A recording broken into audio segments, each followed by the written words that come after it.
Curiosidades de la historia, las abrimos aquí, como siempre, con nuestro especialista Ignacio Monzón. Muy buenas noches. Muy buenas noches, Bruno. El mundo de los animales. Hoy vamos a analizar el mundo de los animales, animales como elementos sagrados. Sí. Hace 2000 años, en el mundo clásico, en la época romana, bueno, nosotros, es una tendencia de muchísimas personas, una tendencia muy habitual, humanizar los animales, humanizar sus comportamientos. Antiguamente quizá llegaba un poquito más lejos, ¿verdad? Los divinizaban. Sí, les divinizaban como abstracción, pero Exacto. Incluso a veces al animal en concreto. Y lo que encontraban en los animales eran metáforas, ¿verdad? Casi, Sí. de significado. Por ejemplo, el águila, si volaba, es que era el dueño, o era el animal que Claro. llegaba más alto, ¿no? Claro, porque además el águila no solo vuela, es que prácticamente, por lo menos en Italia, no hay ningún pájaro que pueda con un águila. Ujú. Entonces, no solo es que vuele, es que además es el animal más poderoso, ataca desde arriba, igual que el rayo, igual que el arma de Júpiter. Entonces, es verdad que muchísimas culturas han visto en el animal, en determinados animales, símbolos totémicos. Uno quiere ser como el toro porque quiere tener su fuerza, uno quiere ser como el león porque quiere tener su fiereza. Eso es algo no solo romano, sino prácticamente universal. Además, hablando de Roma, la figura de la loba es fundamental, que es Sí. uno de los animales que repasamos contigo. Ya Sí. están desde la fundación. Y tiene mucho significado, y también ha habido muchas dudas, ¿no?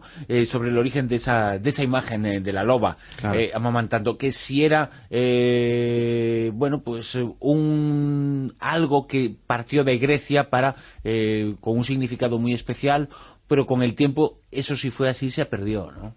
Sí, se decía que como la loba es un animal cruel o que tiene esa fama de cruel, incluso en la península ibérica parece que en el ámbito íbero es un animal con carácter apotropaico, un animal terrible que aleja el mal.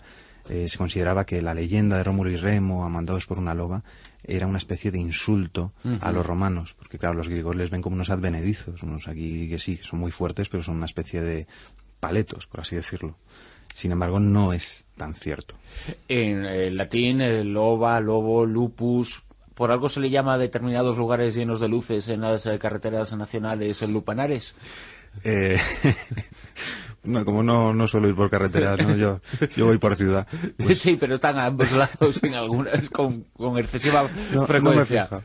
Pues sí, efectivamente, Claro. lupa es loba. Ujú. O también prostituta. Por eso se dice que cuando Rómulo y Remo fueron amamantados por... Eso además nos lo dice Dionisio de Halicarnaso. Dionisio de Halicarnaso es griego, claro. Ujú. Nos comenta que esa loba podría ser la esposa de Faustulo, que es el pastor que la recoge, es decir, una mujer que es prostituta, con lo cual redundaríamos en el insulto a los romanos. En algunos países, afortunadamente en el nuestro ya no, pero el águila formaba parte del escudo, por lo menos determinado águila, determinado tipo de águila, en países como Estados Unidos también, y en muchos otros lugares y en muchos otros periodos de la historia. Sí. Todo esto tiene un origen, el hecho de que aparezcan tantos águilas en tantos países y en tantos escudos a lo largo de la historia, tiene el origen en el mundo romano también. El águila en concreto, sí. Ujú. El águila, desde un primer momento, como digo, los griegos ya lo habían asimilado a Zeus, era el animal mensajero, era el animal, digamos, que se vinculaba también a la monarquía y al poder, y los romanos lo fueron adoptando. Con el tiempo, Carlomagno recuperó ese símbolo y, por ejemplo, lo podemos ver en Toledo, en la famosa águila imperial de Carlos V. Es eso, es un águila y encima bicéfala. Ujú. Y al águila además se le daba pues una serie de significados muy importantes. El que decías, que es el animal, el ave reina de los cielos, Claro. Indiscutiblemente la más poderosa, la más fuerte, por lo menos en nuestro contexto geográfico, pero además tenía una serie de características, incluso le otorgaban entonces dones proféticos. Según lo que hiciera el águila iba a pasar o no pasar una cosa u otra. Claro. Una cosa que hay que tener presente siempre es que en el mundo antiguo los dioses generalmente no hablan directamente con las personas, con el mortal. Por eso tienen a los augures, que ya los habíamos visto. Siempre hablan, digamos, los dioses no hablan directamente con los humanos, no hablan de forma clara, hablan a través de prodigios. Si el águila es símbolo de soberanía, hay que fijarse en lo que hace un águila. Si uno se encuentra, por ejemplo, en la puerta de su casa un águila muerta, pues no son buenas noticias. Si uno, como uno de los reyes, por ejemplo, que nos cuenta Tito Livio, Dionisio, pues caminando hacia Roma, le quita el sombrero, llega a Roma, el águila vuelve y le tira el sombrero, eso es un símbolo muy claro de que va a ser rey, por ejemplo. Con lo cual, si hay que fijarse en los pájaros, con el águila más, porque tanto lo que haga bueno como lo que haga malo, digamos, es muy extremista en ese sentido. Ha quedado casi muy relegado al mundo del deporte, al mundo del fútbol. En concreto, cuando aludimos a los porteros, todavía se utiliza bastante la expresión el cancerbero. Bueno, sí. La lingüística nos dice mucho de la historia a veces, y el hecho de que esa expresión tenga en su raíz la palabra can, la palabra perro, también lo encontramos el origen de eso en el mundo romano. Sí, el cancerbero era un perro, que era Cerbero, un perro demoníaco de 3 cabezas, con serpientes en el pelo, que protegía las puertas del infierno. Los romanos usaron los perros para proteger sus casas. Lo curioso es que, y suena bastante ridículo, pero ellos tenían sus cartelitos de Cave Canem, que literalmente significa cuidado con el perro, incluso en mosaicos mostrándonos el perro. Es como poner el letrerito de Seur, ¿no?, de protegido por Seur, pues ellos también ya lo usaban. Y protegían también en cierto modo los gansos. Sí, los perros eran muy fieles, pero no tenían, que yo sepa, ningún tipo de celebración, pero ninguno. Sin embargo, los gansos sí, porque según una leyenda que nos recogen pues Tito Livio y algunos otros autores, los gansos salvaron el Capitolio de ser tomado por los celtas de Breno. Los perros estaban dormidos, los guardianes estaban dormidos, y los únicos que se alertaron, y además como son animales que se asustan, digamos, muy fácilmente, los que despertaron a todo el mundo con sus graznidos fueron los gansos. Y por eso en Roma se les dejaba caminar con los desfiles en esta época, además, en las Saturnalias, que eso que todavía lo podemos ver en el desfile de Reyes.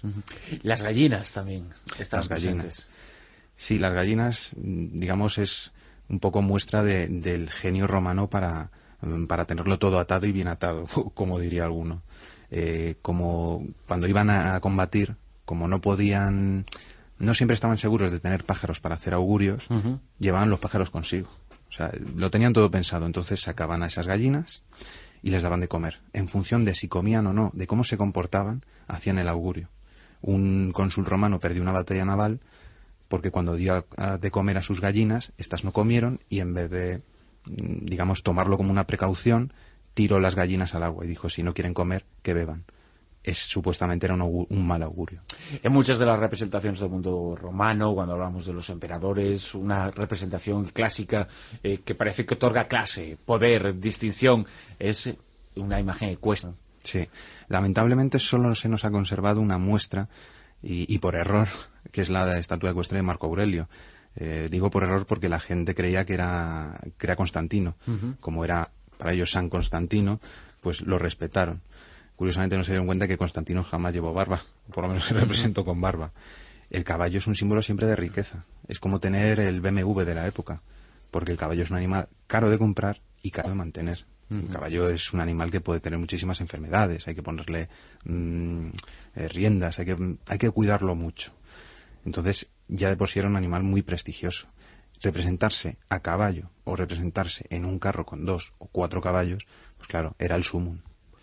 Además, seguramente Roma no sería Roma de no haber sido por los caballos, ¿verdad? Que fueron importantísimos en tantas acciones, en las bélicas también, claro. Sí, incluso había una clase social, la segunda en importancia, que era la de los equites. Equites viene del latín equus, es decir, el caballo de prestigio. Nosotros hemos heredado el vocablo caballus, que es el caballo de trabajo, el caballo de los 20 duros, por así decirlo.